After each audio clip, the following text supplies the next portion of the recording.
Welcome back to Real Estate 101. Today we're going to continue our discussion on family law and talk a little bit about family law legal fees. And I'm pleased to be joined once again by John Schuman of Devery Smith Frank LLP. John, welcome back to the show. It's good to see you, Joe.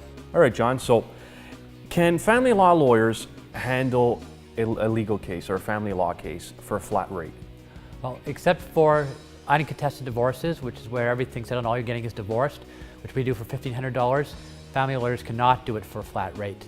And the reason is because family law litigants, like the people who are separating, divorcing married couples and separated common law couples, they are driven by something other than just pure reason. And often it's emotion. And often, sometimes they want to fight a lot. Sometimes they have distrust for their person.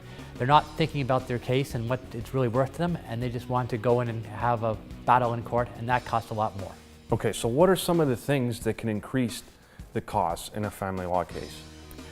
Well, what drives how much it costs is how much the separated couple fights, and that's the main thing. The more you fight, the more it costs.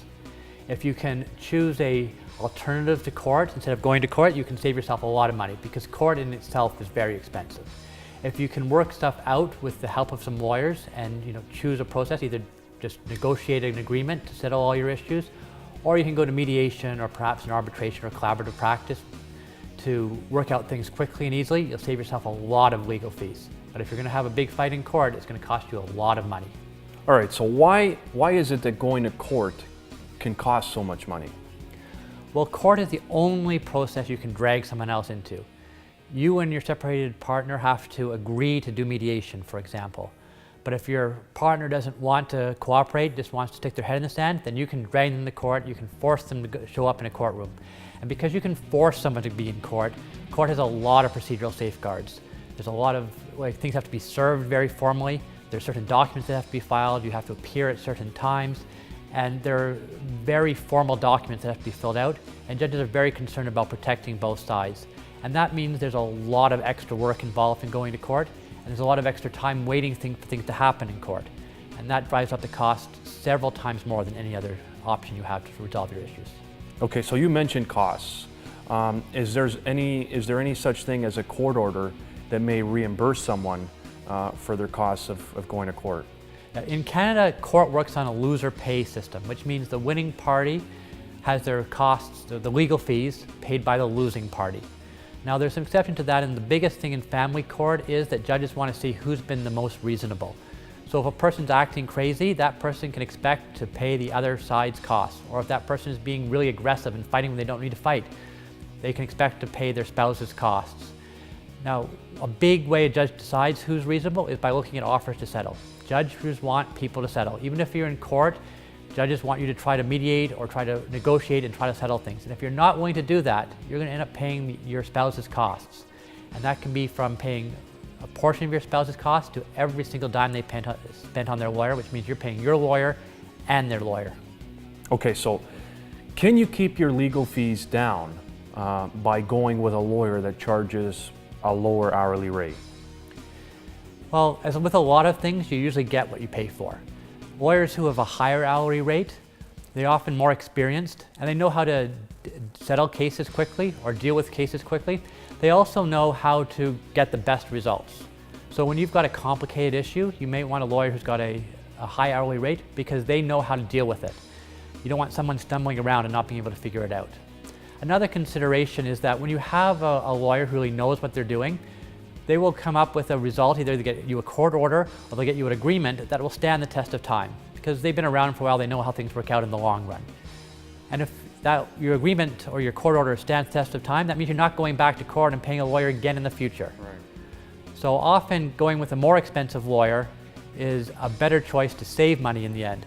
And you have to remember that more expensive lawyers almost always have less expensive lawyers working for them, or they have law clerks working for them, and those people charge a lower hourly rate and do the things that the expensive lawyer doesn't necessarily have to do, the simple tasks. All right, so are there any ways to keep your legal fees down once you've retained a lawyer? Yes, there are. And one of the key things to remember is that lawyers work by the hour. They're selling their time to you. And so the more time a lawyer has to take on your case, the more expensive things will cost. So from that principle, there's a few things you have to remember. One is that lawyers charge for you talking to you or emailing with you. And that means the more you email your lawyer or the more you talk to your lawyer, the more you're going to be charged.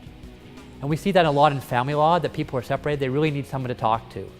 And often the lawyers are not the best person because lawyers deal with the legal sides of divorces, they often deal with the financial sides of divorces, but they're not the person to talk about the emotional side of divorces, and that's where most of the talking happens. So if you need to talk to someone about your divorce, you should speak to your lawyer about getting yourself involved with a therapist or a separation counselor, or some people call them divorce doulas, people who can help you with the emotional sides of your divorce. Another way you can keep your money down is you have to be honest with your lawyer, because if you're not honest with your lawyer, the advice that your lawyer is going to give to you may not be the best for your situation. Lawyers give advice based on what you tell them, and if you give them bad information, they give you bad advice just because they don't know what the truth is. Right. And you can get yourself into real trouble, which is another way you run up your legal fees, is by getting yourself into trouble.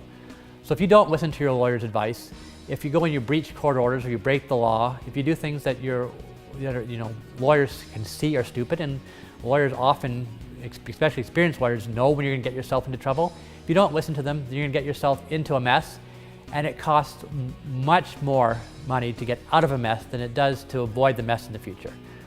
If you can, that's one of the big things that I've learned from practicing law, is that if people get their advice early and they don't make mistakes, they save themselves a lot of money right from the beginning.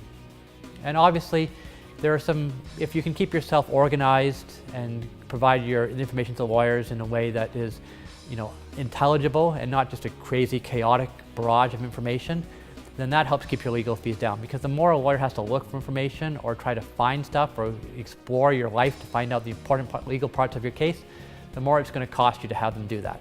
So if you can get yourself organized before you see the lawyer, then that helps. And obviously, as I said before, if you can avoid court and you can choose another process or talk to your lawyer about what process is best for you, whether mediation will work in your case, whether collaborative practice will work in your case, then you may be able to save yourself a lot of money, because those are all much less expensive than going to court. Okay, so are there times where maybe you should just say, forget what it costs and do whatever it takes? Yes, there are. There are some times when you really have to go quick to court or have to have the fight really fast just to protect yourself or your kids. If your spouse is abusive to you or your children, or is running off with the money, or is going to deprive you and your family from the money that you're entitled to keep yourself going, then you need to get into court fast. And going to court fast can cost a lot of money. I'll give you an example. If you came into my office and said to me, my spouse has just taken the kids' passports and run to the airport, then what you expect me to do is you expect me to get into court with all the court documents that need to be done in a matter of like hours. In order to do that, you're not just going to have me working your case, you're going to have the other lawyers in my office working my case, you're going to have the clerks in my office working your case, you're going to have process servers standing by, everyone's going to be going fast to get to that court fast, and they're all going to be charging for their time. But you need to do that. You need to protect yourself. The same thing happens if you know that your spouse is sending all the money offshore and you're never going to be able to get back. You need to get into court fast. Anytime that your spouse is behaving in an absolutely unreasonable or dangerous manner, you need to get the protection of a court, and you need to forget about what it costs and get the protection that you need. All right, John, so any last tips for any of our viewers that are getting divorced and are about to embark on a divorce and may need a family lawyer? Well, get a good lawyer, because a good lawyer will be able to save you money in the end. Not only know how to save you money right away and do things most efficiently, but they'll be able to give you a settlement or a court order that will last you and will prevent you from meeting another lawyer in the future. All right, John, good stuff. Thanks for coming on today's show, and I'm looking forward to seeing you again next month. Thanks for having me, Joe. So there you have it. If you need the help of a top family lawyer, get in contact with John Schuman of Devery Smith Frank, LLP. I'm your host, Joe Terceira. Thanks for watching, and we'll see you next time.